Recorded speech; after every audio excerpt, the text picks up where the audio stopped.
आज से almost 100 million साल पहले ये वो टाइम था जब जमीन पर दुनिया के सबसे बड़े एनिमल्स डायनासोर्स रहा करते थे। उस दौर में जमीन का व्यू बिल्कुल डिफरेंट था। ह्यूमंस का कोई नामो निशान नहीं था और जमीन पर ओनली नेचर और इन फिरोशियस एनिमल्स का रोल था। ये जानवर आज के वक्त प्रेजेंट बिल्डिंग से भी ऊंचे होते थे। इनका जॉ इतना पावरफुल होता था जो किसी ह्यूमंस बोन को पलक झपकते ही शैटर्ड कर सकता था।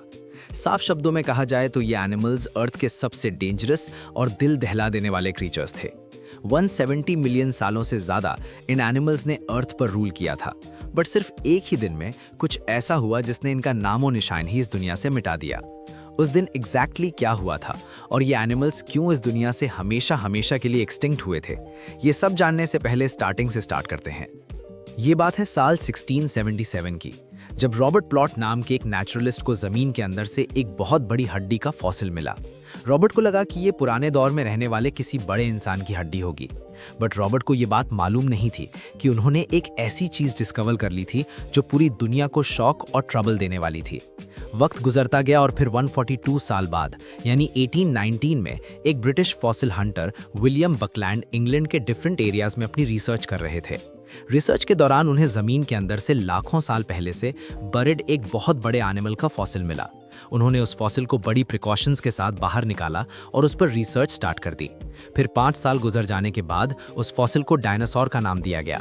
डायनासोर एक ग्रीक वर्ड है जिसमें डीनोस का मतलब है टेरिबल और सौरोस का मतलब है लिजर्ड। बस ये वो दिन था जिसके बाद से जमीन के अंदर से थाउजेंड्स ऑफ वैरायटीज के डायनासोर डिस्कवर होने लगे। मिलने वाले फॉसिल्स इतने बड़े और क्रीपी थे जिन्होंने पूरी दुनिया के होश उड़ा दिए थे। मेगालोसॉरस ये वो डायनासोर था जिसे सबसे पहले डिस्कवर किया गया था। स्टार्टिंग में इन एनिमल्स की मिसलेनियस तरह की ड्राइंग्स बनाई गईं जो आज के वक्त से बिल्कुल अलग दिखती थीं, बट वक्त गुजरने के साथ जैसे जैसे इन पर रिसर्च बढ़ती गई, इन ड्राइंग्स को मॉडिफाई कर इनकी एक फाइनल अपीयरेंस तैयार कर ली गई जो कि आज के वक्त कुछ ऐसी दिखती है। आज के वक्त तक 10,000 से भी ज्यादा डायनासोर्स के फॉसिल्स को डिस्कवर किया जा चुका है, जिनमें से 900 से ज्यादा अलग अलग डायनासोर्स की स्पीशीज को आइडेंटिफाई किया जा चुका है और आज भी हर साल 45 से भी ज्यादा डायनासोर्स की नई नई स्पीशीज डिस्कवर की जाती हैं। हाल ही में 2021 में डायनासोर्स की कुछ ऐसी स्पीशीज डिस्कवर की गई हैं जो दिखने में बहुत ही यूनिक हैं। इनमें से एक डायनासोर ऐसा है जिसकी टेल पर एक ब्लेड सा बना हुआ है, जिसे स्टेगोसॉरस एलेंगसन का नाम दिया गया है। साइंटिस्ट्स का अंदाजा है कि पहला डायनासोर 230 मिलियन से लेकर 240 मिलियन साल पहले इस दुनिया में आया होगा। क्योंकि आज के वक्त तक जो सबसे पुराना फॉसिल हमें मिला है वो 230 मिलियन साल पुराना है। उस दौर में जमीन का व्यू बिल्कुल डिफरेंट था। आज के वक्त अर्थ के मैप में जो कॉन्टिनेंट्स दिखाए जाते हैं वो सब उस टाइम में एक साथ जुड़े होते थे और ओनली एक सुपर कॉन्टिनेंट हुआ करता था जिससे पैंजिया का नाम दिया गया था।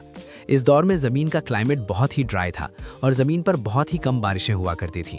इस पीरियड को ट्रायासिक पीरियड कहा जाता है। ये वो पीरियड था जब स्लोली जमीन पर डायनासोर जन्म ले रहे थे। ट्रायासिक पीरियड में जो डायनासोर जमीन पर स्टार्टिंग में आए थे वो साइज में सिर्फ 2 से 4 फुट जितने बड़े होते थे, बट ग्रेजुअली वक्त गुजरने के साथ 201 मिलियन साल पहले जब ट्रायासिक पीरियड का एंड हुआ तब इन छोटे डायनासोर्स की जगह बड़े और ड्रेडेड डायनासोर्स ने ले ली। 201 मिलियन साल पहले जमीन का क्लाइमेट सडनली चेंज हुआ था, जिसकी वजह से पैंजिया, जो कि एक सुपर कॉन्टिनेंट था, वो 2 पीसेज में बट गया था और इसी वजह से ट्रायासिक पीरियड का भी एंड हुआ था। फिर 6 लाख साल बाद एक ऐसे पीरियड का आगमन हुआ जिसे हम जुरासिक पीरियड के नाम से जानते हैं। 201 मिलियन साल से लेकर 145 मिलियन साल पहले तक के दौर को जुरासिक पीरियड कहा जाता है। ये वो दौर था जब जमीन पर नए नए तरह के डायनासोर्स उभर कर आने लगे थे और जमीन बड़े बड़े ड्रेडेड और मिसलेनियस तरह के डायनासोर्स की स्पीशीज से भरती जा रही थी। ये डायनासोर्स साइज में बहुत बड़े और हजारों किलोग्राम से भी ज्यादा भारी होते थे। इसी जुरासिक पीरियड में जमीन पर डायनासोर्स की एक ऐसी ब्रीड ने भी जन्म लिया था जो हवा में उड़ भी सकते थे, जिन्हें आर्कियोप्टेरिक्स कहा जाता है। ये डायनासोर 3 से 4 फुट जितना बड़ा होता था, जिसे पहली बार 1861 में डिस्कवर किया गया था। वक्त गुजरने के साथ साथ जुरासिक पीरियड का भी एंड हुआ और एक ऐसा पीरियड आया जिसे क्रिटेशियस पीरियड कहा जाता है। साइंटिस्ट्स के अकॉर्डिंग 145 मिलियन से लेकर 66 मिलियन साल पहले तक के दौर को क्रिटेशियस पीरियड कहा जाता है। इस पीरियड में डायनासोर्स की पॉपुलेशन रैपिडली इंक्रीज हुई और नए नए तरह के डायनासोर्स इस दुनिया में आए। Raptors, armoured dinosaurs, herbivorous dinosaurs, dreaded carnivorous dinosaurs, titanosaurus, जो कि आज तक इस दुनिया में प्रेजेंट सबसे बड़ा एनिमल और सबसे बड़ा डायनासोर था, 77 टन वजनी आर्जेंटिनोसॉरस, और टीरेक्स, जो कि आज के वक्त दुनिया का सबसे फेमस डायनासोर है, जिसे बहुत सी हॉलीवुड मूवीज में भी दिखाया जा चुका है, वो भी क्रिटेशियस पीरियड में ही इस दुनिया में आया था। टीरेक्स का जॉ किसी भी एनिमल में सबसे ज्यादा पावरफुल माना जाता है, जो किसी भी चीज को सेकंड्स में पीसेज में काट सकता था। डायनासोर्स के अलावा जमीन पर घास भी 70 मिलियन साल पहले क्रिटेशियस पीरियड में ही उगना स्टार्ट हुई थी, और उससे पहले जमीन पर अलग अलग तरह के प्लांट्स, फ्लावर्स और ट्रीज हुआ करते थे। क्रिटेशियस पीरियड में ही एक ऐसा डायनासोर भी इस दुनिया में आया था जो 80 से 90 किलोमीटर पर आवर की स्पीड से दौड़ सकता था। इस डायनासोर को ऑर्निथोमाइमस के नाम से जाना जाता है, जिसे पहली बार 30 जून 1879 को डिस्कवर किया गया था। ये डायनासोर दिखने में बिल्कुल एक ऑस्ट्रिच की तरह था। इसका साइज 20 फुट तक लंबा होता था और इसका वेट 200 से 250 किलोग्राम जितना होता था। इसके अलावा दुनिया का सबसे बड़ा उड़ने वाला डायनासोर भी क्रिटेशियस पीरियड में ही इस दुनिया में आया था, जिसे क्वेट्ज़लकोटलस के नाम से जाना जाता है। ये डायनासोर 36 फुट तक बड़ा होता था और इसका वजन 300 से 350 किलोग्राम जितना होता था। क्रिटेशियस पीरियड के दौर में सब कुछ नॉर्मल चल रहा था। नए नए तरह के डायनासोर जन्म ले रहे थे, जमीन का क्लाइमेट बिल्कुल आइडियल था और जमीन का एनवायरनमेंट बिल्कुल सुकून से भरा था। बट फिर 66 मिलियन साल पहले एक दिन कुछ ऐसा हुआ जिसने इस सुकून से भरी दुनिया को नरक में बदल दिया। जमीन पर डायनासोर्स रोजमर्रा की तरह फिर रहे थे। कुछ डायनासोर्स नींद में थे तो कुछ अपनी भूख मिटा रहे थे। तभी सडनली आसमान में एक बहुत बड़ी रोशनी चमकती दिखाई देती है, जो ग्रेजुअली बढ़ती चली जाती है, और फिर सडनली कुछ ऐसा होता है जो इन डायनासोर्स को हमेशा के लिए इस दुनिया से ही मिटा देता है। एक बहुत बड़ा एस्टेरॉयड जिसका साइज 10 से 15 किलोमीटर जितना बड़ा था, वो जमीन की तरफ आता है और जमीन से टकरा जाता है। इसी एस्टेरॉयड का जमीन पर गिरना क्रिटेशियस पीरियड को खत्म कर देता है। इस एस्टेरॉयड की स्पीड 20 किलोमीटर पर सेकंड थी, जो कि एक जेट एयरलाइनर से 150 गुना ज्यादा थी।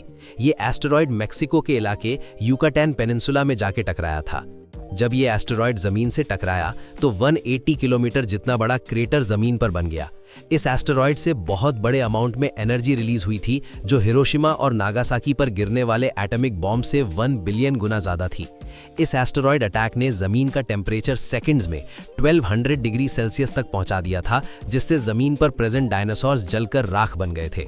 जमीन बहुत ही गर्म हो गई थी और एस्टेरॉयड के टकराने की वजह से हवा में गर्म मिट्टी फैल गई थी, जो बारिश की तरह जमीन पर बरसी थी। एस्टेरॉयड के टकराने के बाद जमीन पर शॉक वेव्स और हीट पल्स भी आई थी, जिसके बाद हजारों किलोमीटर के एरिया में आग भड़की थी, जिसने करोड़ों ट्रीज और प्लांट्स को जलाकर रख दिया था। बहुत ही छोटी छोटी वैरायटी के एनिमल्स इस इम्पैक्ट को सरवाइव कर पाए थे, जिसके बाद जमीन पर एक नए दौर का आगमन हुआ था। करोड़ों सालों तक रूल करने के बाद ये डायनासोर सिर्फ एक एस्टेरॉयड की वजह से दुनिया से मिट गए थे और जमीन पर एक नई लाइफ का आगमन हुआ था। उम्मीद है आप इस वीडियो को लाइक और शेयर करोगे और चैनल को भी सब्सक्राइब करोगे। मिलते हैं नेक्स्ट वीडियो में। Thank you.